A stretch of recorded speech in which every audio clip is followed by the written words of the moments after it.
ஆலால சுந்தரரும் சேரமான் பெருமாள் நாயனாரும் உற்ற நண்பர்களாக இருந்தார்கள்.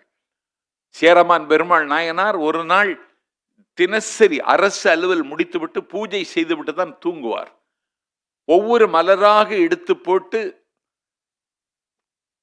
சிதம்பரத்து நடராஜருக்கு நமச்சிவாய வாழ்க, நாதன் தாழ் வாழ்க, இமைப்பொழுதும் என் நஞ்சில் நீங்காதான் தாழ்வாழ்க, கோகலியாண்ட குருமனிதன் தாழ்வாழ்க, ஆகமம் ஆகிம் நின்று அன்னிப்பான் தாழ்வாழ்க என்று ஒவ்வொரு மலராக எடுத்து போட்டு நடராஜ பெருமானுக்கு அவர் பூஜை செய்து எப்போது முடிப்பார் என்றால், அந்த நடராஜரிடத்திலிருந்து ஒரு சிலம்பொலி அவருடைய காதல் கேட்கும். அந்த சிலம்பொலி கேட்ட உடனே பூஜையை முடித்து விடுவார். ஒரு நாள் அவர் பூஜை செய்து கொண்டே இருக்கிறார்.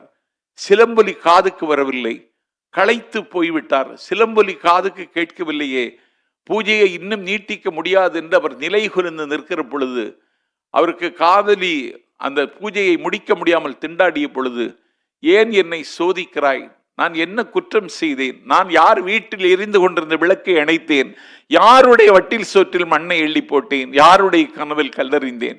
நீ ஏன் இன்றைக்கு சிவபெருமானே, சிதம்பரத்து தில்லை கூத்தனே, தென்பாண்டி நாட்டானே, எனக்கு நீ சிலம்பொலி தரவில்லை என்று கேட்ட பொழுது, ஆலால சுந்தரர் சேரமான் பெருமாள் நாயனார் கேட்ட பொழுது ஒரு 10 நிமிடம் கழித்து சிவபெருமானுடைய சிலம்பொலி அவருடைய காதில் வந்து விழுந்தது. 10 நிமிடம் தாமதமானாலும் நான் குற்றமளித்திருக்கிறேன் என்று நீ கருதுகிறாய். என்ன குற்றமளித்தேன் கொற்றவனே? ஏன் தாமதமாக எனக்கு சிலம்பொலி வந்தது என்று கேட்ட பொழுது சிவபெருமான் அசரீரியிலேயே சொன்னான், ஒன்றும் இல்லை, ஆலால சுந்தரர் என்னை அழகான தமிழில் பாடிக்கொண்டிருந்தார். அந்த தமிழ் பாட்டில் நான் மயங்கி விட்டேன், அதனால் உனக்கு சிலம்பொலி தர நேரமாகிவிட்டது என்று. அன்றைக்கு தமிழ் பாட்டுக்கு அவ்வளவு மரியாதை இருந்த காலம் அந்த காலம். அந்த நிலைமை இன்றைக்கு அங்கே அந்த சேரமான் பெருமாள் ஆட்சி செய்த இடம் இன்றைக்கு நம் கையில் இல்லை.